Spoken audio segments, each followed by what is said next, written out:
WebEx Assistant is enabled to save audio highlights.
Oui, on arrive à voir.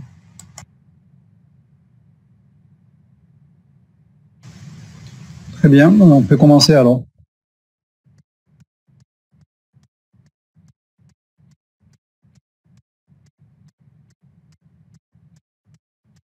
Vous n'êtes pas assez nombreux malheureusement. Est-ce que vous pouvez me rappeler où est-ce qu'on s'est arrêté la dernière fois? J'ai quelques trous de mémoire. On avait terminé l'exemple de l'algorithme de Bellman. On avait terminé l'exemple de l'algorithme de Bellman. Donc il reste deux algorithmes à voir. Donc Monsieur, on avait vu. monsieur, oui. Est-ce que vous pouvez répéter Oui, l'exemple de l'algorithme de Bellman? Oui, bon, je vais prendre 5 minutes pour ça. D'accord. Alors.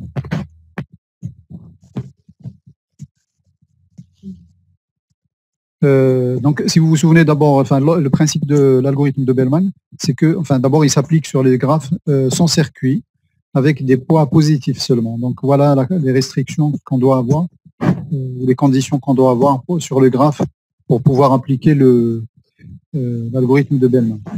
La première étape, si vous vous souvenez, c'est de définir ou de renuméroter les sommets selon un certain ordre topologique.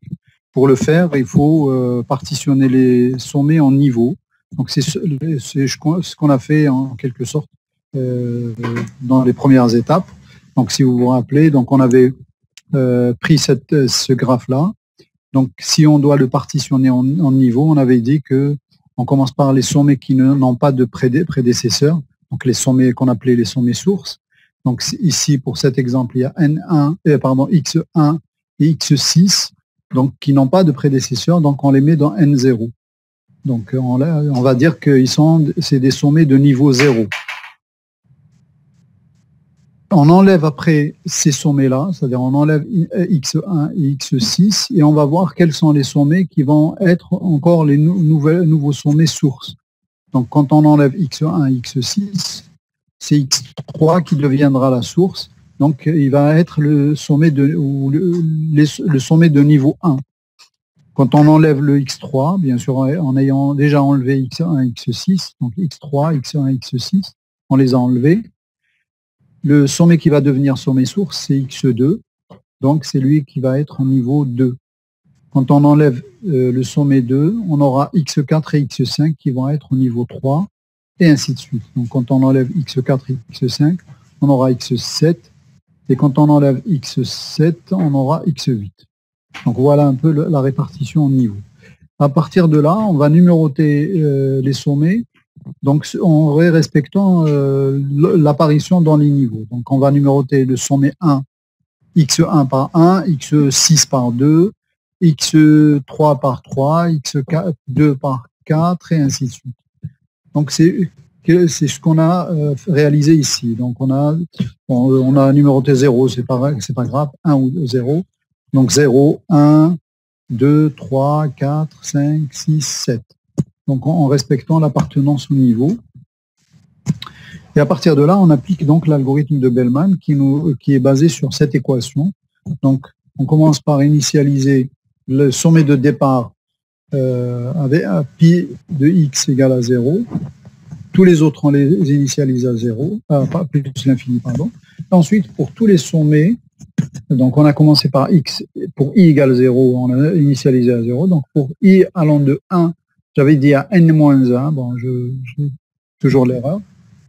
On va faire la chose suivante. Donc pour le sommet xi, on va prendre tous ces prédécesseurs. Ces prédécesseurs. Si le coût associé à son prédécesseur, c'est ça, plus le poids de l'arc qui relie le prédécesseur vers le sommet xi est inférieur au coût qui est déjà associé à xi, on va faire la mise à jour. Et on va prendre en quelque sorte le sommet xj comme étant le sommet par lequel on est passé pour atteindre xi. Donc, grosso modo, voilà ce qu'on fait. Donc, voilà. Donc, initialement, tout est initialisé à plus l'infini, sauf le sommet x0, on l'initialise à 0. Donc, on commence à parcourir les sommets dans l'ordre de numérotation qu'on a fait tout à l'heure dans l'ordre topologique. Donc, on a x0, x1 ici, x2, x3, et ainsi de suite.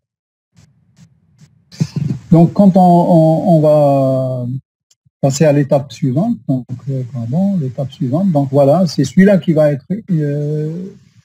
pris, mais celui-là, il n'a aucun autre prédécesseur, donc son coût restera toujours à plus l'infini, et il n'aura pas de prédécesseur. Donc, le suivant, vous êtes d'accord avec moi que ça va être x2, donc je vais faire ça. Donc, qu'est-ce qui a été calculé ici? En fait, quels sont les prédécesseurs de x2? x2, il n'a qu'un seul prédécesseur, c'est x0. Donc, on va calculer pi de x0 plus le poids qui relie x0 vers x2. Donc, c'est 0 plus 1, ça nous donne 1. Ça nous donne 1.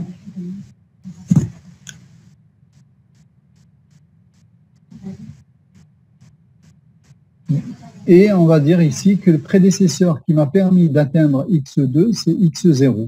Donc j'ai mis le pred à x0 ici. C'est bon? Oui. Est-ce que c'est bon? D'accord. Le suivant, donc vous voyez, après x2, ça va être x3. Donc x3. Mais comment ça a été calculé ça? Ben, x3, il a deux prédécesseurs, c'est x0 et x2. Donc je vais calculer le minimum entre 0 plus 5 et 1 plus 3. Donc, soit 0 plus 5 et 1 plus 3. Le minimum, ça va être 1 plus 3, qui est égal à 4. Donc, je mets que le coût associé, ou le chemin le plus court, qui va aller de x0 jusqu'à x3, il est de longueur ou de coût, si vous voulez, minimal, égal à 4. Et le prédécesseur qui m'a permis d'obtenir ce 4, en fait, c'est le x2. Donc, ça veut dire que pour atteindre x3, le chemin le plus court qui va de x0 vers x3 passe par x2. Donc, c'est pour ça que je mets ici x2. Donc, après x3, c'est x4. x4 aussi, il a deux prédécesseurs, vous voyez bien. Donc, deux prédécesseurs ici. Ah non, trois prédécesseurs, pardon. Donc, il y a celui-là, et celui-là, et celui-là. Donc, le coût qui va être calculé ici, ça va être 4 plus 4. 6 plus 1 et 4 plus l'infini. Donc vous êtes d'accord avec moi que le minimum, ça va être 4 plus 4, c'est 8, 6 plus 1, c'est 7, et plus l'infini. Donc le minimum, ça va être combien? 7. 7. Et on est passé par quel sommet? Pour obtenir le 7, c'est x3. Non, c'est x2. Non, x2. x2. Ouais, voilà, x2. Donc c'est ce que je viens de mettre ici, donc 7 et x2. Après x4, c'est x5. x5, il a deux prédécesseurs encore, donc x3 et x2. Donc je vais calculer le minimum entre 4 plus 7 et 1 plus 5. Bon, il est évident que le minimum, c'est 1 plus 5, qui est égal à 6. Donc 6, et le prédécesseur qui m'a permis d'obtenir ce minimum, c'est x2. Donc je vais avoir ici 6 et ici x2. Voilà. Après 5, c'est 6. Donc 6, il a 3 prédécesseurs. Bon, plus l'infini, plus 2, ça ne sert à rien. 7 plus 3, ça fait 10. Et 6 plus 4, plus 8, pardon, ça fait 14. Donc le minimum, vous êtes d'accord avec moi que ça va être 7 plus 3. Donc ça nous donne 10. Et le prédécesseur, c'est x4. N'est-ce pas? Donc c'est ce qui nous donne ici. Après, donc c'est le dernier, c'est x7. Qu'est-ce qu'il a comme prédécesseur? C'est x1 et x6. Là, il est évident que plus l'infini plus 5, c'est hors de mesure. Et donc, ça nous donne le minimum, ça va être 10 plus 3, qui est 13. Et le prédécesseur, c'est x6, donc c'est ce qui va être affiché ici. Donc, voilà un peu comment j'obtiens tous les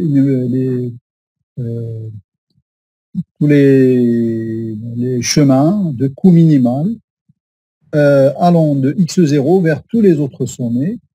Et je peux savoir quel est le chemin qui m'a permis d'atteindre, enfin, quel est le chemin en détail qui m'a permis d'atteindre un certain sommet. Si, par exemple, je veux savoir qu'est-ce qui m'a permis d'obtenir x7, donc x7, il a été précédé par x6, donc je vais à x6, il a été précédé par x4, x4 a été précédé par x2, et x2 a été précédé par x0, donc finalement, c'est x0, x2, x4, x6 et x7, c'est ça le chemin qui me permet d'aller à x7. Si je veux connaître quel est le chemin qui m'a permis d'aller à x5, le plus court chemin ou le chemin de coût minimal, donc je regarde x5, qu'est-ce qui m'a permis d'obtenir à x5, c'est x2, donc je vais à x2, x2, qu'est-ce qui m'a permis d'obtenir x2, c'est x0, donc je reviens ici. Donc le chemin le plus court pour aller à x5, c'est x0, x2, x5. Donc vous voyez un peu que de cette manière, on peut trouver tous les chemins en allant de x0 vers tous les autres sommets, du chemin de coût minimal. C'est clair comme ça? Est-ce que c'est bon? Oui, c'est bon, merci. Merci. Oui. Alors l'algorithme de Dijkstra, il vient pour résoudre certains petits problèmes. On avait vu que l'algorithme de Bellman ne travaille que sur les graphes sans circuit et avec des poids positifs. Donc, par contre, l'algorithme de Dijkstra permet de trouver le plus court chemin en partant d'un sommet S vers tous les sommets dans un graphe pouvant contenir des circuits non absorbants. Donc, qu'est-ce que ça veut dire un circuit absorbant? Donc, un circuit oméga est dit absorbant si son poids est négatif. En fait, pourquoi? Ce qui va se passer, c'est qu'on risque de boucler indéfiniment si on a un circuit négatif. Ça veut dire que on est en train de chercher un coût minimal. Or, le coût minimal, il va diminuer à chaque fois que je parcours le circuit négatif. Donc, si vous voulez, le chemin ne va pas être borné.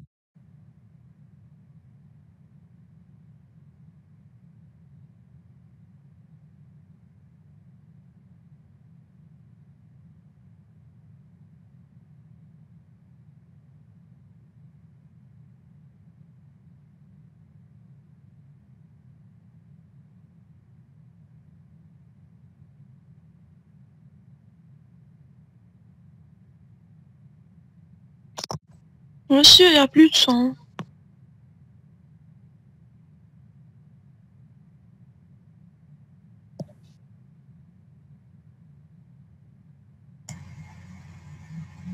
On ne vous entend pas, monsieur.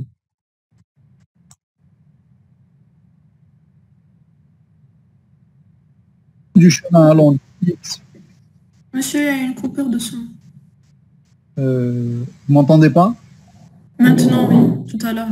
Je sais pas ce qui s'est passé. En fait, c'est Webex déjà me donne une alerte, mais j'ai pas très bien compris ce qu'elle me disait.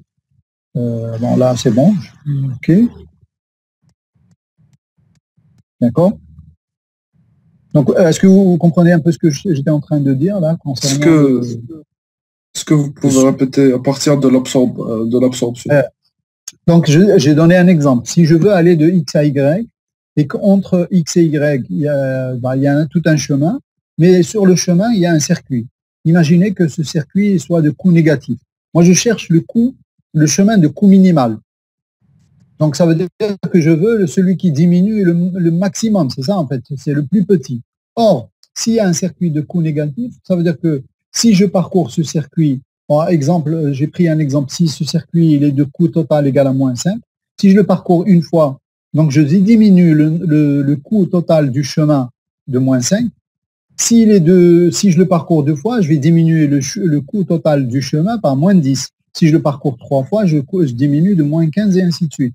Si je le parcours n fois, donc à chaque fois, je diminue. Donc, je vais diminuer de n fois moins 5. Donc, vous voyez un peu, finalement, si je le parcours une infinité de fois, je vais avoir un coût qui va aller de x à y qui est de moins l'infini. Donc, finalement, il ne sera pas borné. Donc, c'est un problème. Et ce problème ne peut pas être réglé en quelque sorte par l'algorithme de Dijkstra. Il ne permet pas de détecter l'existence d'un circuit négatif.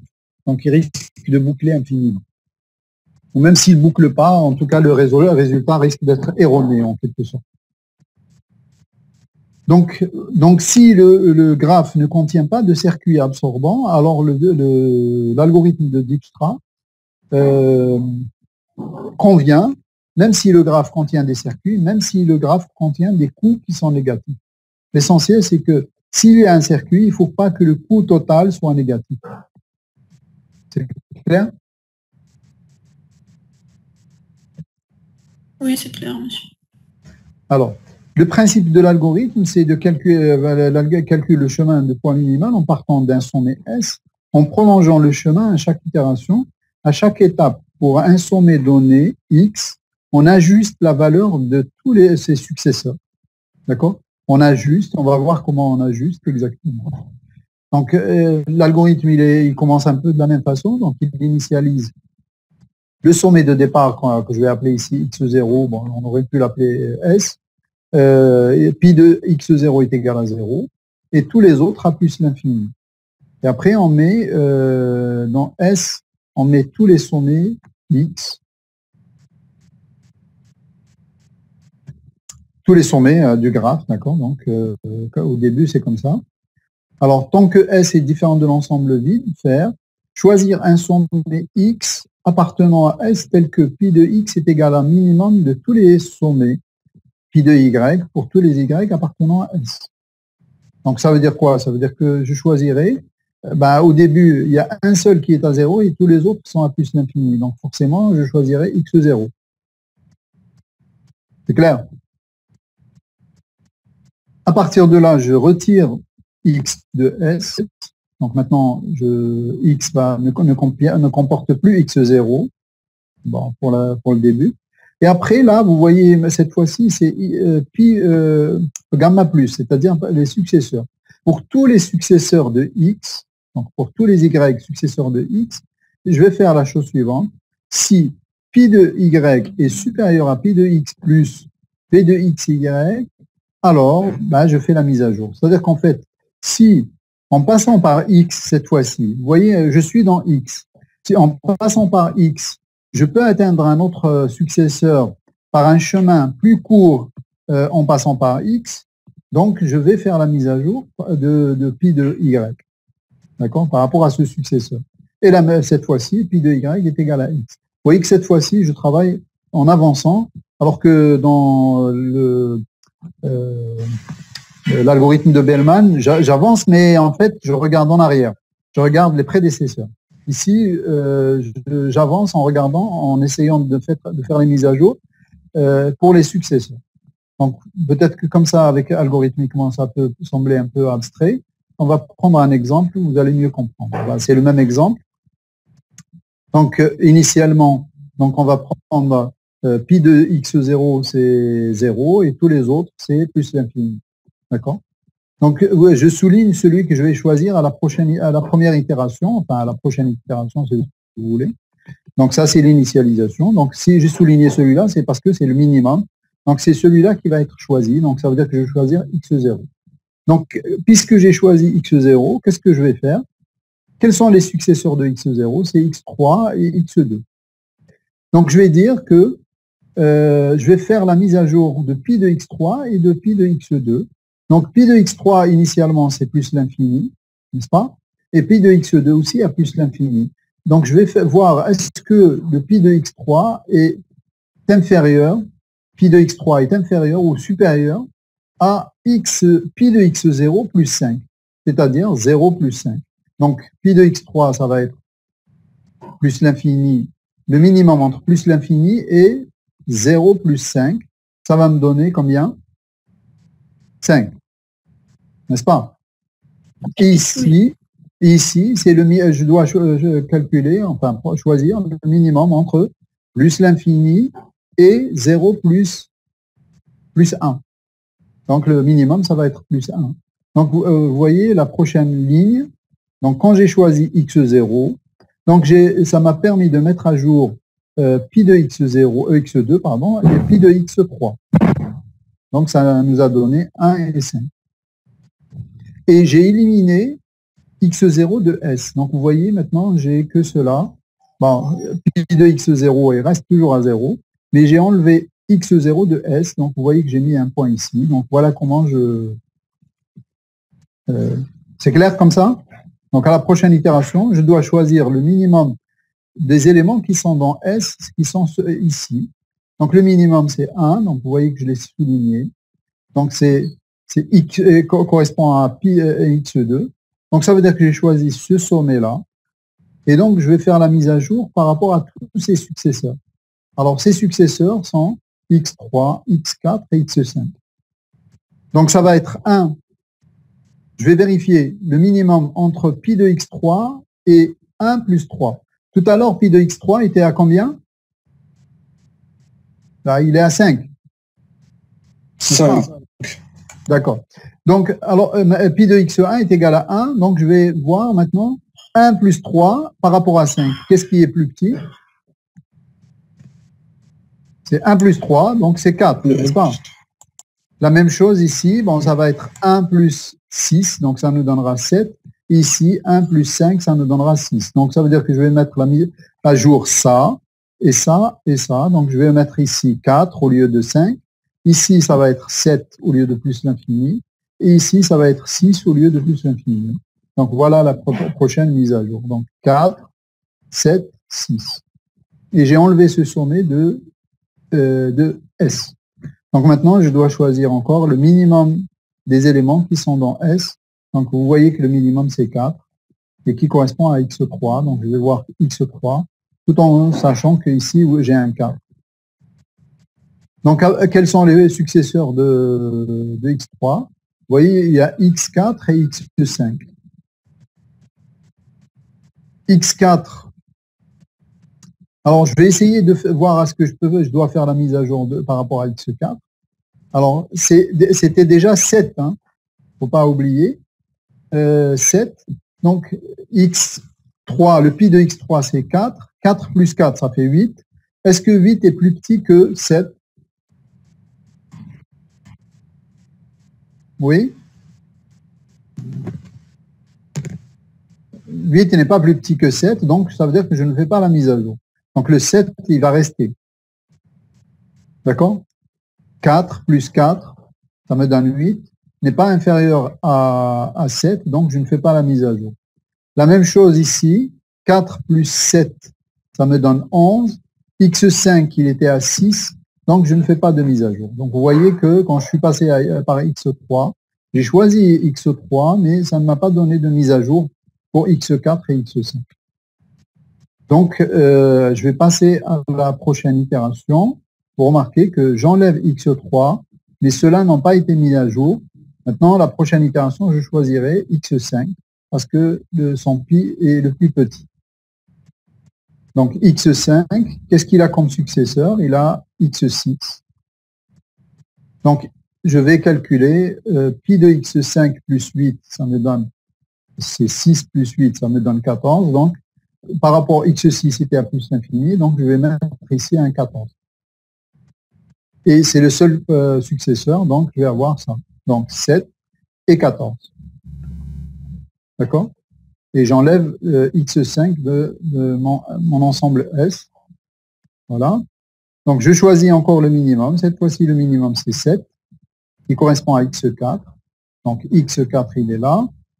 Il a un seul successeur, c'est x6. Donc x4, c'est combien? C'est 7. Plus 3, ça nous donne 10. 10 par rapport à pi de x6 qui était à 14. Donc, qu'est-ce qui est plus petit? On doit faire la mise à jour.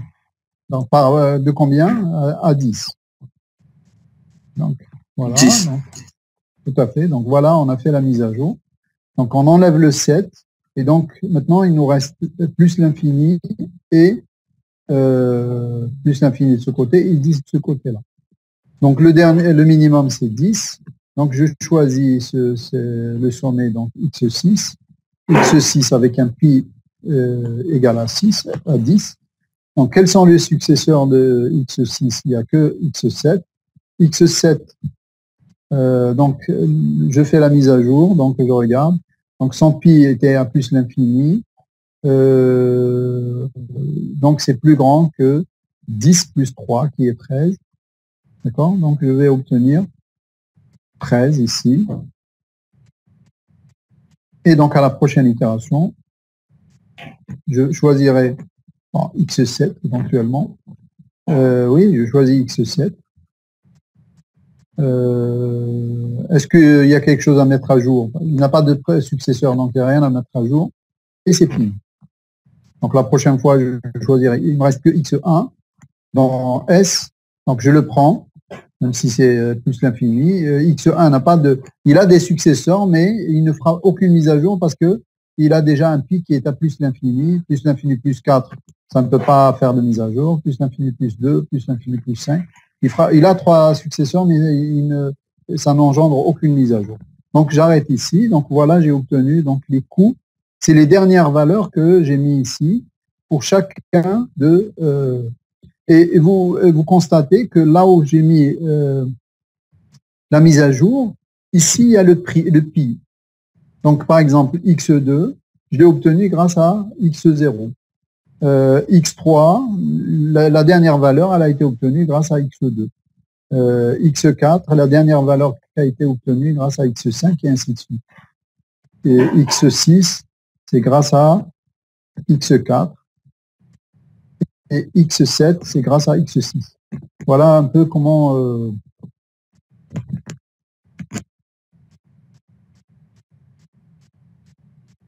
comment on détermine le chemin le plus court en utilisant l'algorithme de Dijkstra.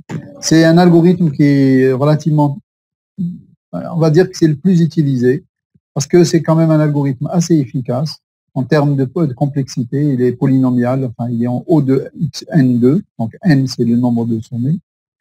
C'est la même complexité que l'algorithme de Bellman. Donc en termes de performance, ils sont à peu près équivalents, sauf que celui-là, il permet de comment dirais-je, de trouver des chemins le plus courts dans un graphe, même si celui-ci comporte des circuits. Ben, si par exemple j'ai un graphe qui n'est pas orienté, je n'ai pas le choix, je ne peux pas utiliser Bellman. S'il n'est pas orienté, forcément, il va comporter des cycles, s'il est connexe, etc. Il comporte des cycles. À ce moment-là, on n'a pas trop le choix, on utilise l'algorithme de Dijkstra. C'est celui qui convient pour les graphes non orientés aussi. Donc, l'algorithme de Dijkstra... Oui. Est-ce que le cas peut se présenter où on doit mettre à jour un sommet qui a déjà quitté S? Oui, la mise à jour, oui. On ne choisit pas seulement. Parce que regardez, quand j'ai choisi, je ne sais pas, par exemple, 6, qu'est-ce que j'ai mis? Quand j'ai choisi 4,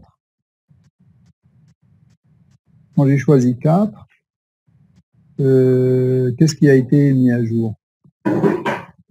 Attendez, je vais voir.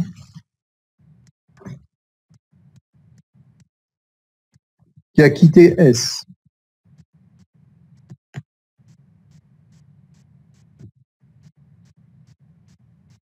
Bah, votre question, est-ce que on risque de tomber dans le cas où on va faire la mise à jour d'un sommet qui a quitté S? Oui, par exemple pour le X1, on n'a pas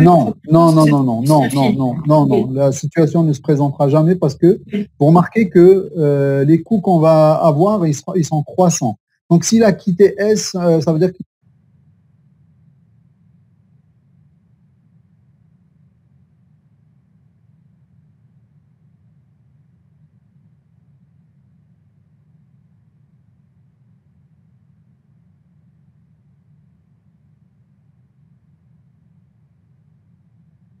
ça pourrait... Ah non. Monsieur, dans le ça, d'une boucle, comment on fait? Non, il est interdit d'avoir une boucle négative. Un cycle de coût. Un cycle. Si on avait par exemple ici x0, mais négatif, positif. x0, je passe à x2 avec 1, après de x2, je passe à x0. Mais on peut avoir ce genre de... on peut avoir ce cas de figure. On peut l'avoir, mais ça ne posera pas de problème. Vous pouvez dérouler l'algorithme, vous n'aurez pas de problème. Imaginez. Vous n'aurez rien, vous suivez l'algorithme bêtement, de manière aussi bête et disciplinée. Et vous n'aurez pas, ça ne bouclera pas, ça ne posera pas de problème. Ce qui va se passer, c'est que, pourquoi l'algorithme ne boucle pas? Parce qu'à chaque fois, vous êtes en train de choisir un sommet et vous l'enlevez de S. Donc, vous allez faire au maximum N itérations. D'accord? Donc, vous commencez par S égale à X et vous enlevez à chaque fois, vous retirez un sommet de X. Donc, vous allez nécessairement, l'algorithme ne bouclera pas, il n'y a pas de problème. Par contre, s'il y a un cycle de coût négatif, vous allez obtenir un résultat erroné, c'est tout. Mais il ne bouclera pas. Est-ce que je réponds à votre question? Oui, monsieur. Oui. Merci. Donc, si j'avais l'arc qui va de x2 à x0 ici, par exemple, bah, c'est pas grave. Moi, j'ai choisi x0 au départ, qui pi de x0 est égal à 0. Après, celui-là n'est plus successeur. Le seul successeur, c'est x3. Donc, je vais faire la mise à jour de x3. Ah non, pardon, il fallait... non, ça suffit pas pour que ce soit un circuit. Alors, pour que ce soit un circuit, imaginons que j'ai eu... c'est cet arc qui va dans l'autre sens, par exemple. Si j'avais ça, bah, il n'y aura rien, il n'y aura pas de mise à jour. Parce que si le circuit est positif, et il ne fera qu'augmenter le coût, donc il n'interviendra pas, si vous voulez, dans le coût total d'un chemin. Si je le parcours, bah, je vais empirer le résultat que je vais rendre le résultat que j'ai obtenu plus mauvais. Donc, je n'ai pas intérêt à le parcourir, le cycle ou le circuit. C'est bon? Donc, l'algorithme de Dijkstraat permet de trouver des chemins de coût minimal dans un graphe pouvant contenir des circuits et pouvant contenir aussi des points négatifs. L'essentiel, c'est qu'il n'y ait pas de cycle ou de circuit absorbant. La complexité, elle est de même complexité que l'algorithme de Bellman. Donc, c'est un algorithme qui est très utilisé, je vous disais, par exemple, dans les routeurs. Si on doit trouver le chemin pour envoyer un message d'un site vers un autre site distant, hein, vous savez que des messages parcourent des pays, hein, donc vous envoyez un message, vous êtes sur Google, vous envoyez un message qui doit aller vers, je sais pas, en Chine ou je ne sais pas où, même en Algérie. Ben, si vous êtes sur un Gmail, donc vous êtes obligé de passer par, je sais pas, le Gmail où est-ce qu'il est hébergé, et combien de pays ça va traverser. Nous, on est relié à l'Espagne, on est relié peut-être à la France, etc. Donc, vous voyez un peu tous les pas qui vont être faits.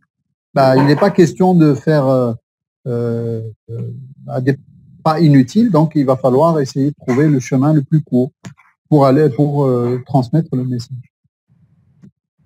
Donc, on n'est pas tous reliés directement au serveur de Google. Si vous avez un message qui est sur Gmail, quand vous êtes en train de l'écrire et vous devez l'envoyer ou vous devez le sauvegarder, votre message, il part d'Algérie, il va passer par un autre pays qui nous relie vers Internet. Je ne sais pas si c'est la France, l'Espagne ou peut-être autre chose, l'Italie, je ne sais pas.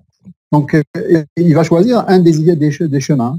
Après, de la France, je ne sais pas, ensuite, c'est peut-être pas relié directement à Google, il va passer par l'Allemagne ou je ne sais pas où, l'Irlande, etc. Donc, dans tout ça, il y a plusieurs chemins possibles. Les routeurs vont essayer de choisir le chemin le plus court. Donc, l'algorithme de Dijkstra, il faut savoir qu'il est implémenté dans pas mal d'algorithmes de routage. Sinon, je vous ai parlé aussi de l'application que vous avez tous sur vos smartphones, c'est Google Maps. Donc celle-là aussi, si vous devez choisir un itinéraire, elle essaye de vous choisir l'itinéraire le plus rapide ou le plus rapide en termes de temps, parce que si vous êtes connecté à Internet, elle peut même voir un peu le temps que vous allez passer. Donc, au lieu de calculer en termes de distance, elle regarde là où il y a des embouteillages, elle estime le temps que vous allez mettre dans cet embouteillage et elle vous donne l'itinéraire le plus rapide, donc en termes de temps. Donc, elle peut ne pas vous faire passer, elle peut vous faire éviter des embouteillages. Donc, mais tout ça, c'est la même chose. C'est-à-dire, pour nous, le poids, ça peut être la distance, ça peut être le temps, ça peut être l'argent, etc. Donc, le poids qu'on associe aux arcs, c'est juste, ça dépend de notre objectif, ça dépend de ce qu'on veut optimiser.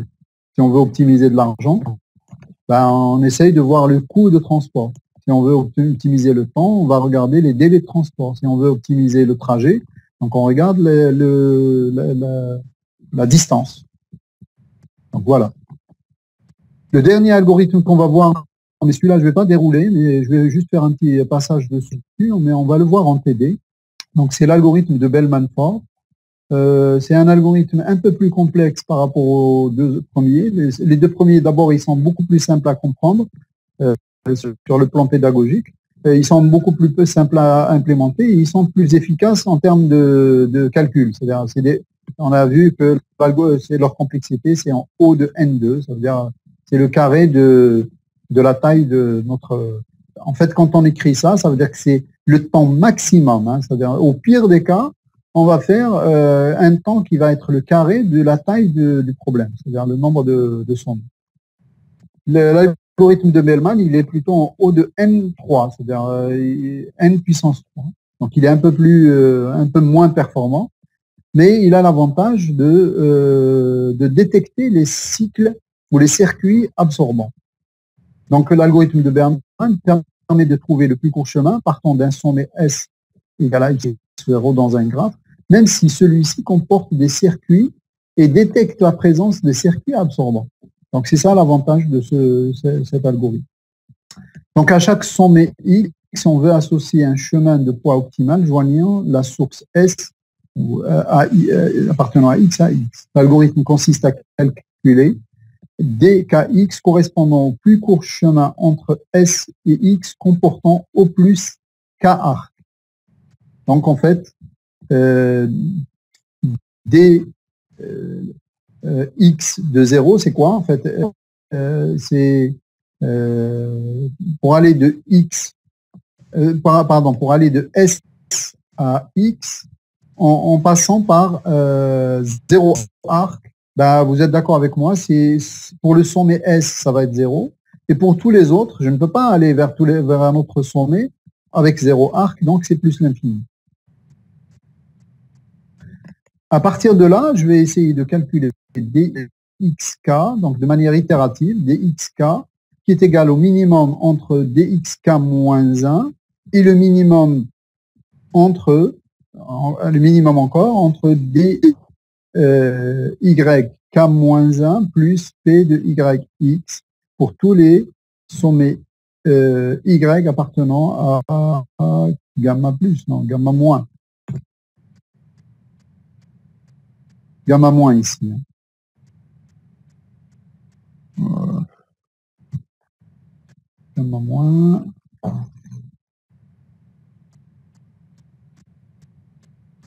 Donc, désolé, je vais être obligé de corriger de préférence. Minimum ou maximum, c'est là.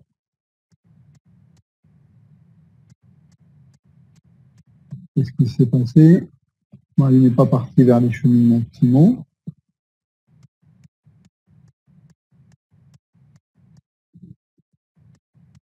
C'est celui-là.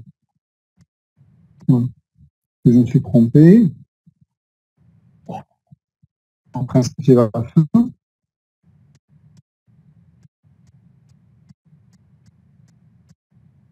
Ici, c'est gamma moins.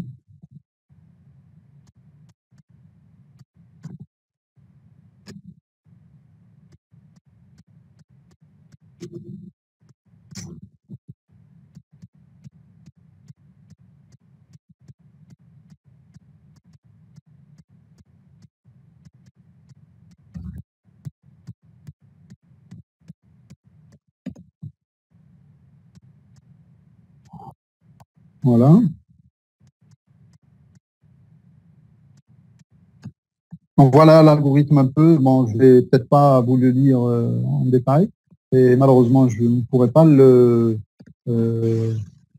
Bon, on peut le lire, mais il consiste. Vous voyez déjà ici que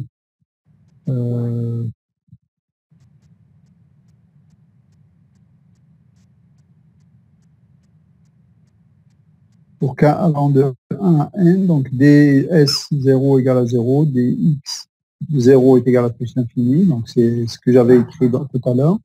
Et pour k allant de 1 jusqu'à n-1, et pour chaque arc, en fait, quand on dit pour chaque arc x, y, donc ça veut dire que c'est une boucle, deux boucles imbriquées. C'est pour ça qu'il est, en fait, il y a trois. En fait, on a l'impression qu'il n'y a que deux boucles imbriquées, mais ici, en fait, il y a trois boucles imbriquées. Pour chaque arc x, y, donc les arcs, ça veut dire que je parcours la matrice, en fait, donc c'est n fois n. D'accord? Donc, if d de y est supérieur à d de x, en fait, c'est l'interprétation de l'équation qui est là, hein, tout simplement.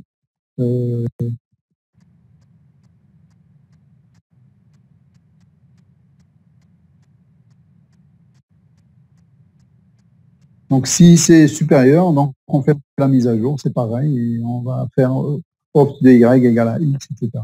Et pour chaque arc, si d de y est supérieur à ceci, alors on dit qu'il y a existence d'un circuit absorbant. Donc, voilà à peu près l'algorithme.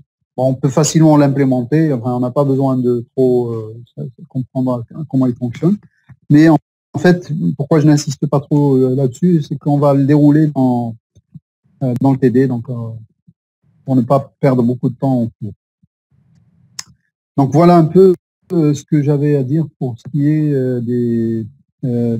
pour déterminer des chemins de coût minimal. Il reste juste à vous dire que si je cherche le chemin de coût maximal, c'est-à-dire jusque-là, on a toujours regardé, on a essayé de déterminer ou de calculer ou de trouver le chemin de coût minimal. Et qu'est-ce qu'on doit faire lorsqu'on veut un chemin de coût maximal? En fait, il y a deux méthodes, il y a deux façons de faire. Alors, soit on adapte les algorithmes, tout simplement. Donc, quand j'ai un algorithme comme celui-là, par exemple, on va reprendre celui-là. Donc, si je veux adapter cet algorithme pour chercher le chemin de coût maximal, donc vous êtes d'accord avec moi que je vais initialiser ici à 0, mais pi de x, je dois l'initialiser plutôt à moins l'infini au lieu de plus l'infini. Et après ici, au lieu de mettre min, je vais mettre max. Et après ici, au lieu de mettre supérieur, je vais mettre inférieur. Donc, voilà un peu l'adaptation de l'algorithme. C'est ce que je veux dire ici par en adaptant les algorithmes de recherche du plus court chemin. Donc, si je veux calculer le coût maximal, donc j'adapte l'algorithme dans l'initialisation, dans les comparaisons. D'accord? C'est clair?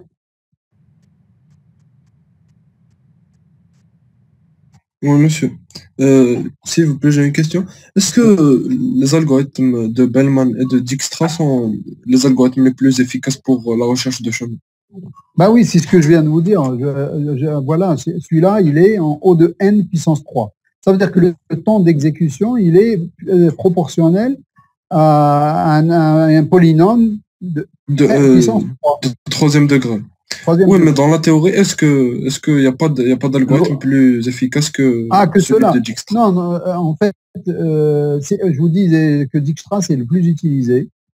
Maintenant, est-ce qu'il y a plus? Bon, vous pouvez trouver dans la littérature peut-être plus rapide, mais bon, je crois que bon, je peux pas vous dire comme ça, hein, la recherche continue. Hein, les algorithmes de la littérature les plus classiques et les plus étudiés sont ces trois-là. Il y en a d'autres, hein, c'est pas exclusif. Hein, il y a d'autres algorithmes. Bien sûr, après, on peut toujours vous dire que l'algorithme tel, il est beaucoup plus efficace pour une certaine forme de graphe. C'est-à-dire que si je prends un graphe qui, par exemple, où il n'y a pas, je sais pas, sous forme d'arbre ou quelque chose comme ça, on verra les arbres un peu plus tard, ben, peut-être que tel algorithme, il est plus efficace.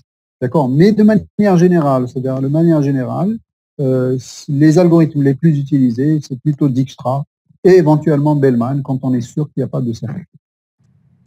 D'accord. Merci, monsieur. Voilà. Donc, la deuxième façon de faire, elle est beaucoup plus simple, c'est je remplace les poids de chaque arc par leur négation. C'est-à-dire que si j'ai des poids positifs, ils deviennent négatifs. Si ils sont négatifs, ils deviennent positifs. Et à ce moment-là, quand je cherche le chemin de coût minimal, en fait, je vais obtenir le chemin de coût maximal, tout simplement.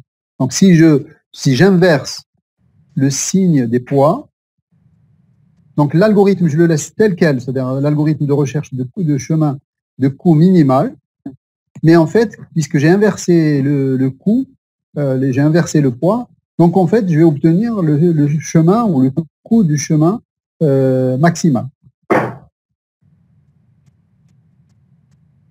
Bien sûr, lorsque il s'agit de chercher le chemin de coût maximal, un circuit est dit absorbant s'il est de poids positif, non pas négatif comme là tout à l'heure.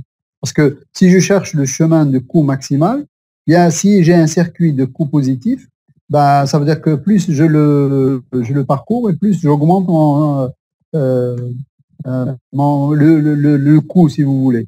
Alors, je vais être content, je vais dire bah, j'obtiens un coût maximal. Mais le problème, c'est que ce n'est pas borné. C'est-à-dire, si je parcours le circuit une infinité de fois, bah, je vais obtenir un coût qui est à plus l'infini. Et donc, du coup, ce n'est pas intéressant. C'est clair, c'est bon?